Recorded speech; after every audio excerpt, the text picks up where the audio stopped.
Hello student. तो आज बच्चों में आपका जो प्री बोर्ड का एग्ज़ाम हुए थे उसके सारे सॉल्यूशन कराने जा रहा हूँ अपने यूट्यूब चैनल पे।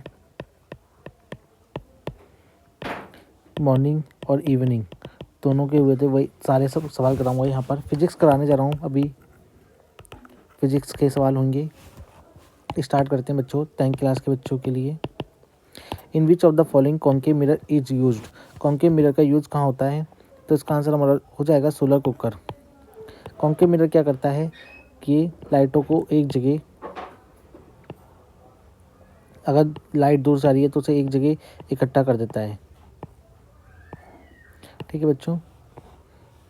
The sky on the moon appear dark on the astronaut because, भाई जो मून पे हमारा स्काई होता है वो ब्लैक क्यों होता है? क्योंकि वहाँ पर आपका जो स्कैटरिंग ऑफ लाइट का फिनोमिना है वहाँ पर हो नहीं पाएगा, और क्योंकि स्कैटरिंग ऑफ लाइट होती है एटमॉस्फेयर के कारण, तो there is no atmosphere on the surface of the moon. Surface of moon पे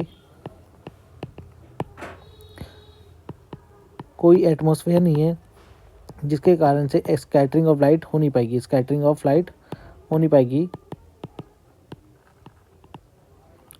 हमारी। The SI unit of power lens is dioptre. ये बात सही बोल रहा है। पावर का फॉर्मूला जो निकल के आता है वो 1/f होती है, याद रखना।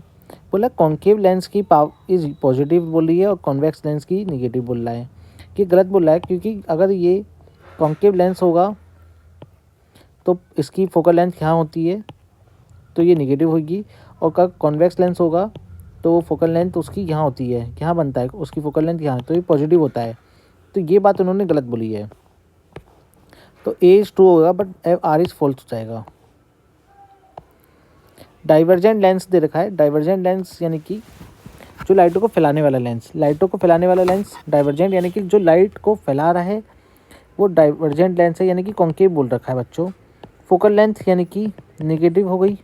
पता ही चल रहा है कि भाई फोकल लेंथ अभी बताई ऊपर में आपका फोकल मिरर ऐसे रखा होगा तो ये हिस्से में फोकल लेंथ बनती है इसकी, तो एफ आपकी नेगेटिव हो गई बच्चों। एफ आपकी नेगेटिव हो गई। बोला है at what distance should be object of the height 4 centimetre की है फ्रॉम द ऑप्टिकल सेंटर से of the lens to be place image is from 10 centimetre away from the lens, यानी कि वी बोल रहा है। इसकी इमेज भी यही बनती है, तो वी भी हमारी -10 हो जाएगी। यू बोला है निकालो कहाँ रखेंगे लेंस फॉर्मूले में। आपको मैं एक चीज़ बता दूँ, लेंस फॉर्मूले की ट्रिक कैसे पता चलेगी भाई? आप कंफ्यूज हो जाते हो हर बार कि कैसे पता चलेगा प्लस आएगा माइनस। लेंस में एस आता है और एस मतलब होता है सब्ट्रैक्ट। लगा दो, फॉर्मूला यूज़ कर लो, इसको यहाँ लेके जाओगे पॉजिटिव का हो जाएगा। सॉल्यूशन करोगे आप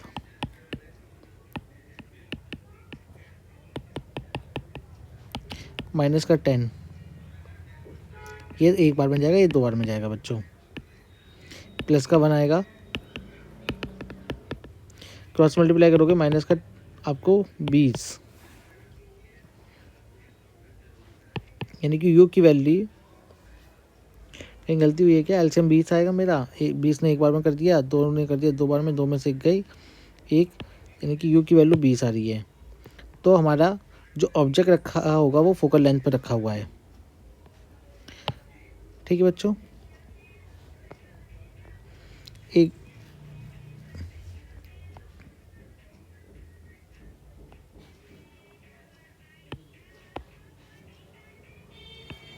ये माइनस का रहेगा, ये प्लस का हो जाएगा 2 और 1/2, यानी कि सही है। -20 पे सेंटीमीटर पे आएगी, यानी कि फोकस पे ही रखा हुआ है हमारा point object. Briefly explain the relationship between the speed of light and refractive index refraction and change of light when it passes from the air to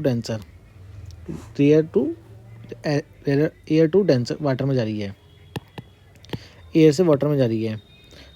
तो बच्चों मैं बताता हूँ आपको होता क्या है। देखो थोड़ा सा इसे मिटा लेते हैं।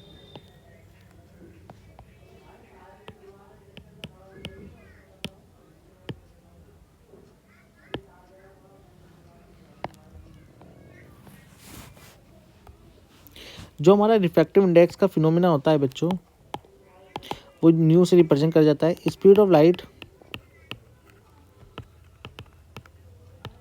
One medium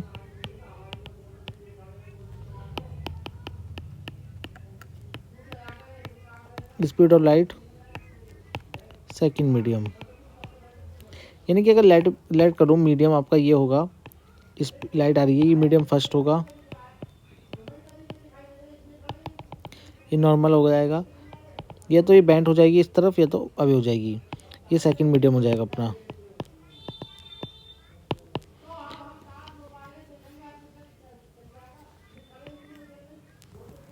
change of light direction when it passes the air to denser जा रही है, यानी कि एयर से वाटर में जा रही है। एयर मतलब रेयर मीडियम है, रेयर मतलब हल्का मीडियम, वाटर मतलब डेंसर मीडियम है। जब भी लाइट हमारी हल्की मीडियम से भारी मीडियम में जाएगी तो स्पीड ऑफ लाइट हमारी कम हो जाएगी, स्पीड ऑफ लाइट हमारी कम हो जाएगी, और तो ये और बैंड हो जाएगी टूवर्ड द नॉर्मल की तरफ बैंड हो जाएगी, ऐसे हो जाएगी ये स्पीड। ठीक है बच्चों, तो आप लिख सकते हो यहाँ पर when the light travel from the air to water its bend toward the normal की तरफ बैंड हो जाएगी। अच्छा, एक तरीका और भी है, इसे लिखोगे कैसे? अगर आप एन से लिखते हो तो याद रखना सेकंड जो नीचे वाला मीडियम होगा जिसमें लाइट बाद में पास हो रही है वो पहले लिखोगे, और जो जिसमें लाइट पहले आई है वो पहले लिखोगे। ये क्लियर रखना बच्चों, ये क्लियर रखना, जिसमें लाइट बाद में जा रही है वो पहले लिखोगे, यानी कि एन के साथ लिखोगे, और जिसमें लाइट पहले आई वो बाहर की तरफ होना चाहिए। Describe the real life situation where the refraction of light is observe. Refraction of light कहाँ ऑब्जर्व करी जाती है? हमारी एटमॉस्फेयर में करी जाती है बच्चों, एटमॉस्फेयर में ही।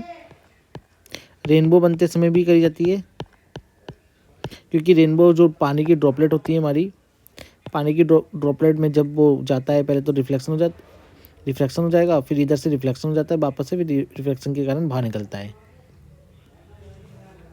तो यहाँ पे हमारी देखी जाती है। And the explain the significance of the phenomena of light in the contents में बताना है। आप रेनबो फॉर्मेशन का फॉर्मूला रेनबो का बता देना कि कैसे हमारा रिफ्लेक्शन होता है, स्पीड ऑफ कैसे होती है।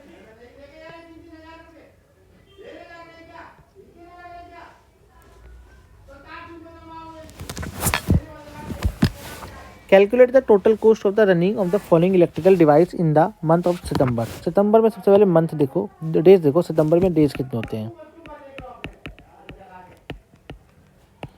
सितंबर में डेज देखो, सबसे पहले आपका काम होगा सितंबर में डेज देखने का। कितने होते हैं बच्चों? 30 डेज होते हैं क्या? ठीक, एक यूनिट बोल रहा है कि एक यूनिट की वो आपसे 6 रुपये लेगा। आपको पता होना चाहिए एक यूनिट कितने की बराबर होती है। एक यूनिट बराबर होती है 1 किलोवाट आवर की, यानी कि 1000 वाट इंटू हावर्स। वो बोल रहा है कि आपके पास एक हीटर है 5 घंटे चलता है डेली, और एक रेफ्रिजरेटर है जो 400 वाट का 10 घंटे चलेगा डेली। तो बच्चों देखो इसको करेंगे क्या, आपको इस फॉर्म में लेके आना है, एक यूनिट की फॉर्म में लेके आओगे तो ले आते हैं हम। एनर्जी का फॉर्मूला, हीटर जो है एनर्जी जो कंज्यूम हो रही है 1000 वाट 5 घंटे और 30 दिन के लिए हो रही है। ठीक, तो वाट को पहले किलोवाट में लेके आओगे, 1000 से डिवाइड कर दो,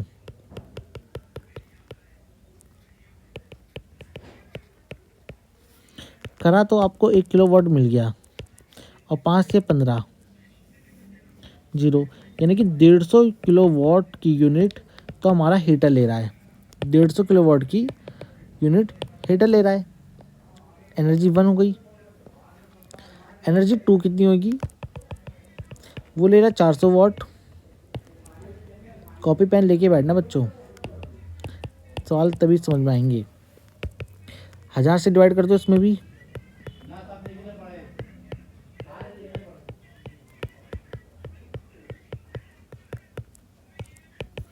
तीन चौक 12, 1 0, यानी कि ये ले रहा है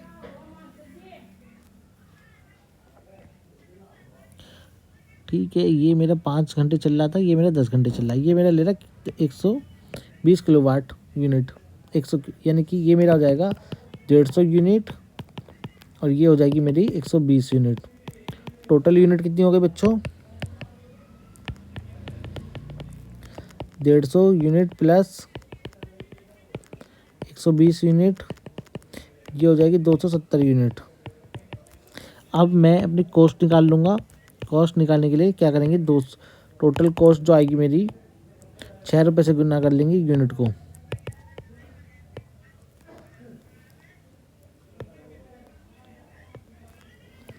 1620 रुपये लगेंगे मेरे। 0 7 42 का 4, 6 दूनी 12, 12 4 16, इतने रुपये मेरे टोटल कॉस्ट आएगा। ये आपका है प्री बोर्ड का सवाल है बच्चों। आई होप आपको सवाल अच्छा लगा होगा। तो आगे बढ़ते हैं।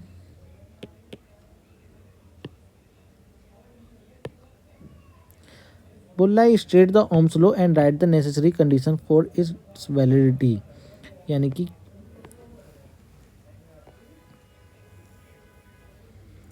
स्टेट लॉ हमारा ओम्स लॉ जो कहता है बच्चों, वो कहता है कि वोल्टेज जो डायरेक्टली प्रोपोर्शनल होगा करंट पे। Voltage in a conductor voltage is applied across the conductor it directly proportional to the current के डायरेक्टली प्रोपोर्शनल होगा। या आप डिपेंड कर सकते हो कि आई भी डायरेक्टली प्रोपोर्शनल है वी के। एक ये बोला गया है पेपर में, होता तो वैसे ये है, पर डेफिनेशन आप इसके अनुसार भी लिख के आ सकते हो। कोई नंबर नहीं काटेगा आपकी, कोई भी नहीं काटेगा। तो V डायरेक्टली प्रोपोर्शनल I और प्रोपोर्शनलिटी का साइन हटेगा तो R आएगा, ठीक है। और नेसेसरी कंडीशन हमारे इसके लिए होती है कि टेम्परेचर हमारा सेम रहे, टेम्परेचर ऑफ कंडक्टर, जो भी हम कंडक्टर यूज कर रहे हैं वो सेम रहे, and length of the conductor and cross section area of the conductor is same, तभी ये वैलिड रहेगा।